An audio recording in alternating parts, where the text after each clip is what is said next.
But we have got so many disciplines, the must and the must not. Always conforming, imitating, suppressing. And being suppressed, wanting to fulfill. All that is disorder. So, to understand order, to learn about order, not what order should be, but to learn about it, one must learn about disorder. Right? Are we following each other? Or are you being mesmerized by words?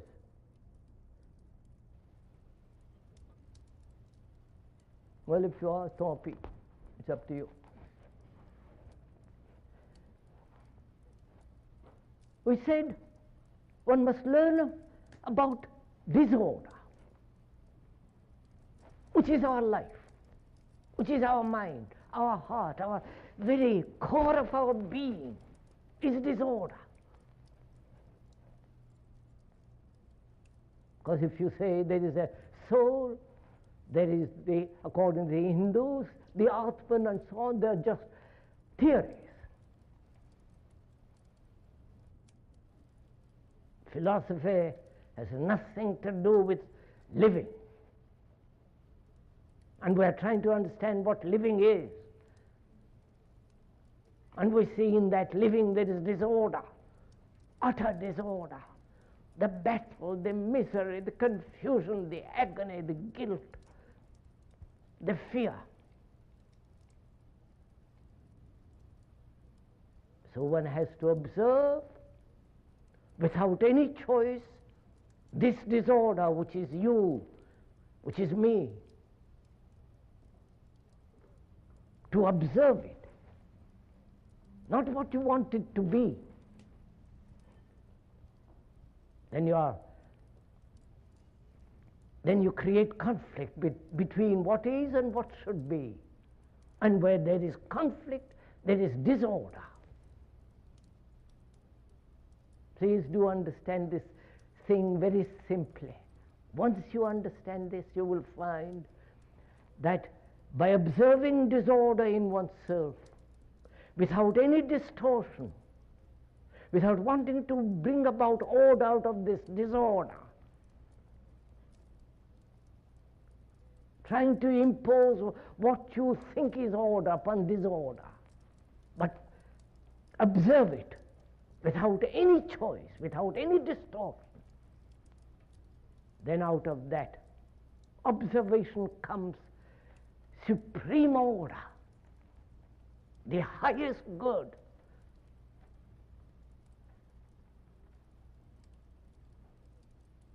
And in that, there is a total revolution. And from that, inward radical change, then there comes outward order, not the other way around. We want outward order first. And it's never been possible. Every revolution, including the communist revolution, said forget about the inward order. Let's have state order. And you know what's happening. Every revolution has done this. Try to bring about outward order without paying any attention whatsoever to the psychological supreme order within oneself.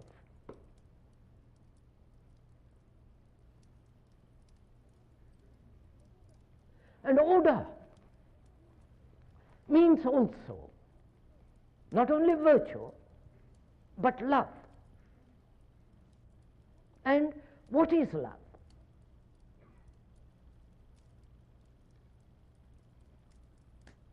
I wonder if you ever asked that question. what love is? Have you?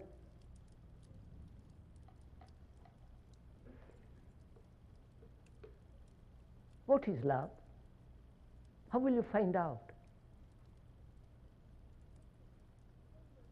Only you'll find out what it is through what it is not. Through negation, the positive comes. But if you pursue the positive, then it is the pursuit of the projection of the mind. So when you deny all the projections of the mind, by denying, in a sense, setting it aside, negating, then you'll find out what it is. So that's what we're going to do.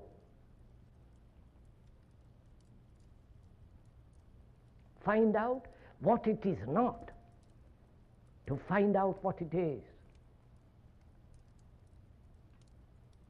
Is this, can we go on? Right. We said, what is love? You know, that's one of the most important things in life.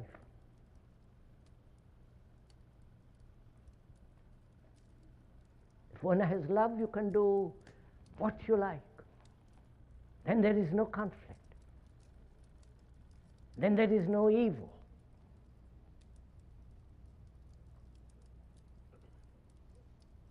There is great bliss.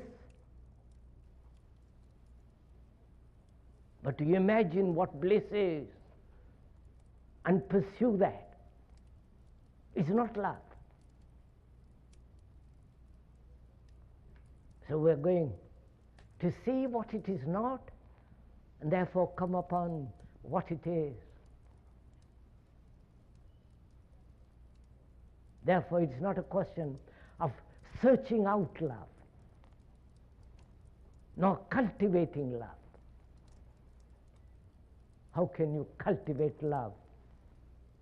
All cultivation is the product of the mind, product of thought. It's like a mind that pursues humility. It says, I know vanity and I must cultivate humility. And when a mind that's proud and vain cultivates humility, it is still vain.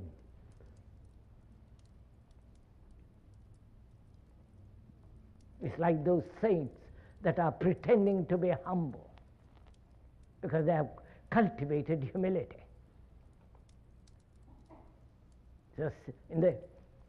So what we're going to do is to find out what it is not. Not through me, not through the speaker at all,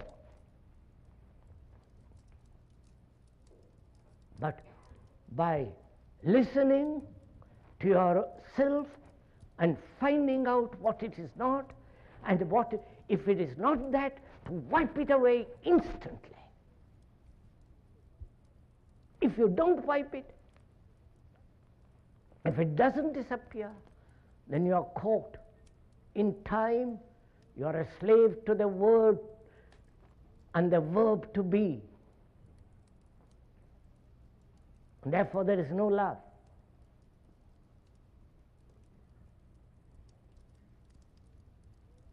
So first we are asking what it is not. Obviously, it is not jealousy.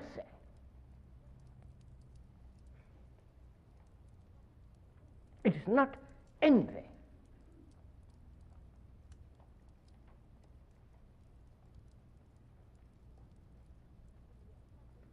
And your love is hedged about, a prisoner to jealousy, envy.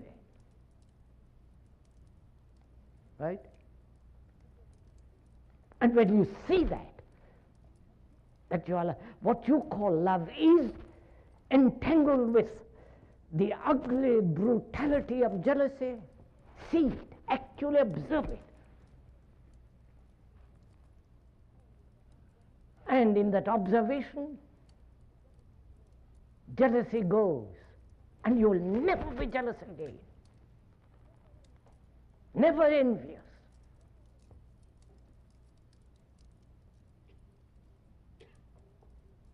Please do this as we are talking. Envy comes only when there's comparison.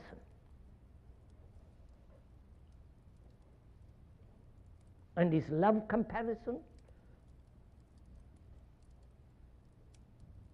So, again, you put aside all comparison, which means all envy.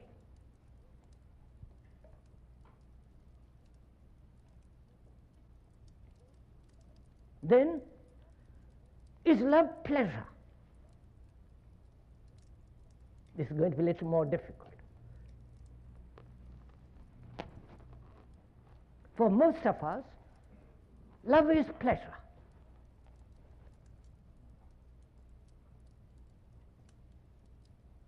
There is love, sexual love, or love of God, or love of God knows what else.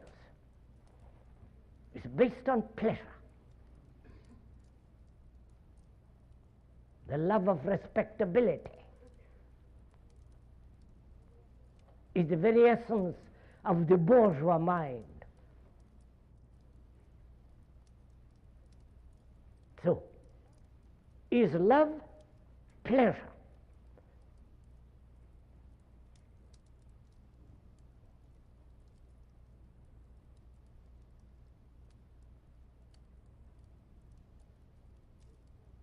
Do observe it, please. We were saying yesterday evening what pleasure is. The product of thought. Having had pleasure of different kinds yesterday, you think about it. You have image upon image built, and that stimulates you, and that gives you pleasure, sexual or otherwise, and that you call love. And is it love?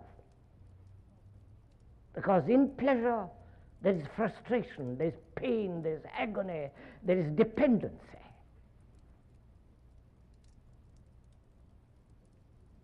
Don't you depend psychologically on another?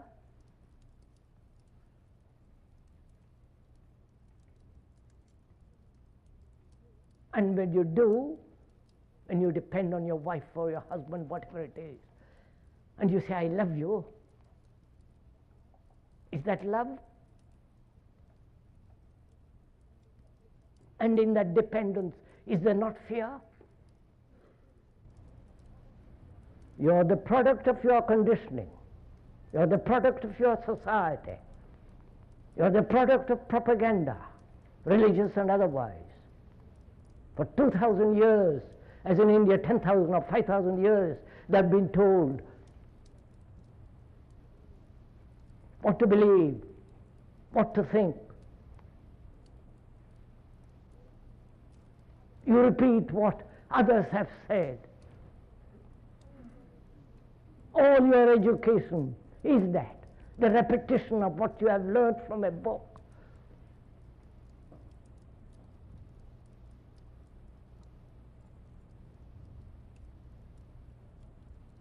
And you're that, you're conditioned. You're not free, happy, vital, passionate human beings. You're frightened human beings, and therefore second-hand. You're full of authority of others, or your own particular little authority, of your own knowledge. You know something about something and you become an authority. So you're not free. And intellectually look Are you free? Not repeat what others have said. Not what you have been taught in the university or what you have learned from a book.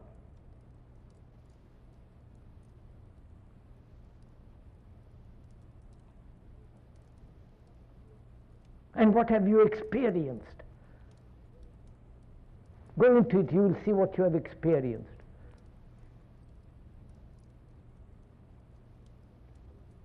You have experienced something that you can always recognize. Otherwise, it's not an experience. Therefore, your experience is always old. Like thought is always old. Thought is never new. Because it's a response of memory. So you, if you will forgive my repeating it, you're second-hand human beings. Intellectually, emotionally. You go to places to learn how to be sensitive. Lovely idea, isn't it? Be taught by another how to think. So, morally,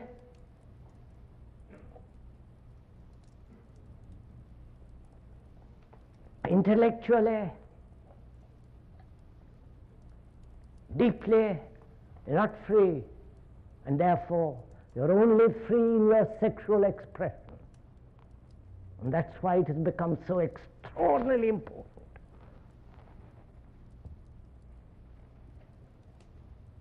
There you are full. There you're free. Though it has its own problems and its own neurotic attitudes and actions.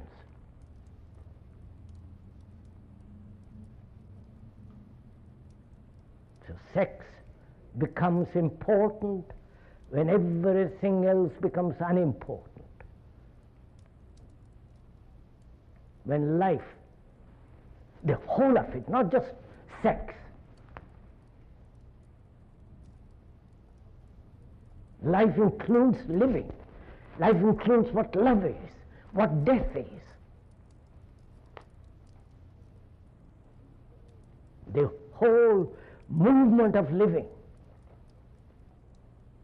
When that has no meaning, then one fragment which you call sex becomes extraordinarily important and vital.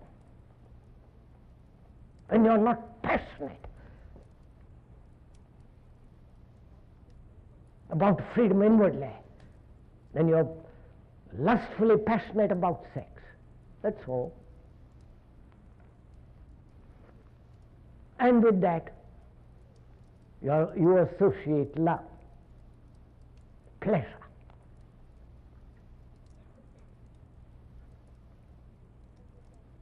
And with that, you associate tenderness, gentleness, maybe sexually very tender, very kind, considerate. But outwardly, you destroy, you kill everything around you, animals, to eat, to hunt. So your love is based on pleasure. And therefore, is it love?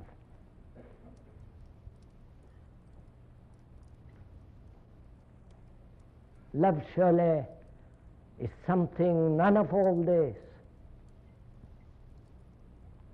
Compassion means passion for everybody. Not to your particular little desire.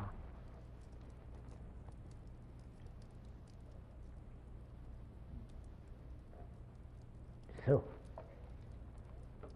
when you understand what disorder is, by observing very closely, out of that comes order.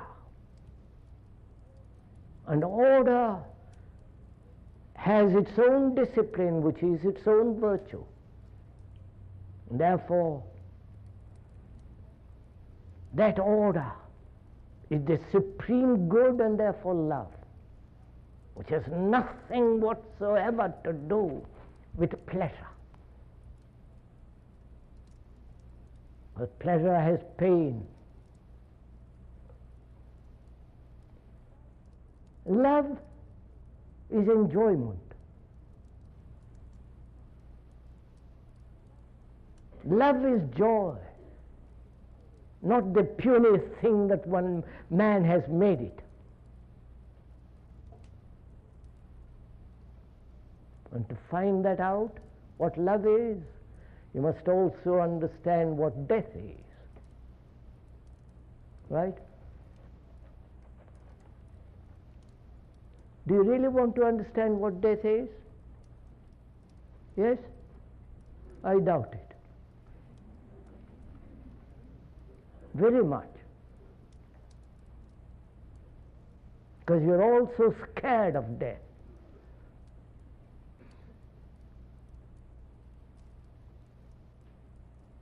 Aren't you? Or you have a belief in afterlife.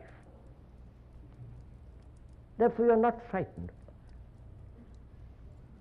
You have rationalized your life, knowing that it's going to come to an end, the puny, shoddy little life that one lives, and one is frightened of that. Therefore, say, let's rationalize it, think about it, clarify it, all the rest of it. Or you have a belief in afterlife. The whole of Asia believes in afterlife. Millions believe in reincarnation. But they never question what it is that incarnates.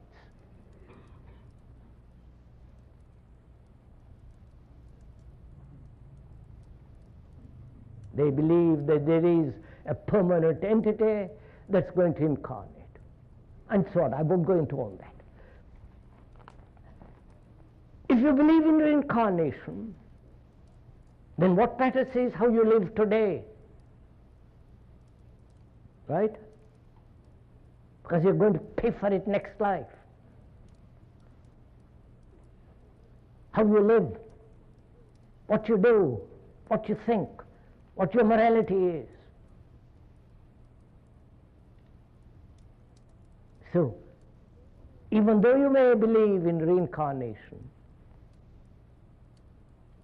what matters is how you live now. So you have to face death. Not postpone it till old age, some accident, disease, and so on. You have to meet it, you have to understand it.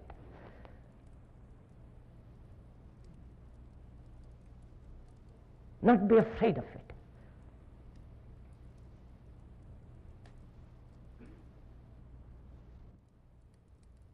So we say we must understand life and avoid death. But if you see life as a whole, in which there is this living and this extraordinary thing called love and death as a total unit, not three separate things, then what is death? The organism, by usage, disease, and all the rest of it, comes to an end. It comes to an end quicker when there is conflict. All your heart failures and all the business of it is the result of this extraordinary emotional, contradictory way of living. The organism comes to an end. And either you can say, that's the end of it, finished. Or, which we don't say, the end of the whole structure and the nature of the me. The me, which has divided itself as us and they, we and those, we and you, that me is the center of conflict.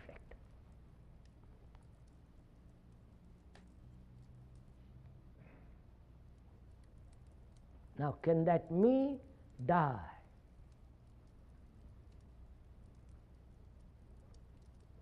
Not eventually, but every day.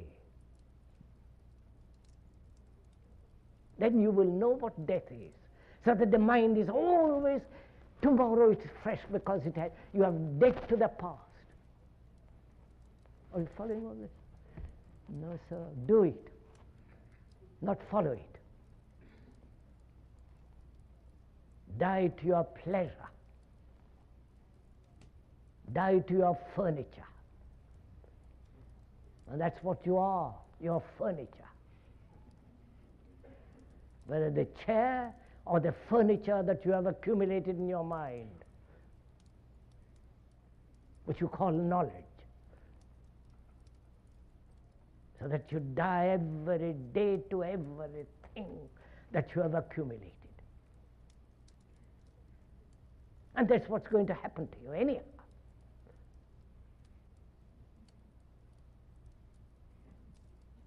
That means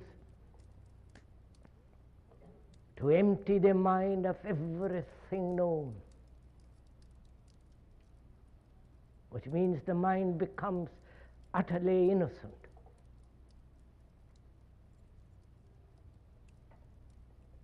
And it is only such a mind that has this extraordinary religious quality of purity that can come upon what is called enlightenment.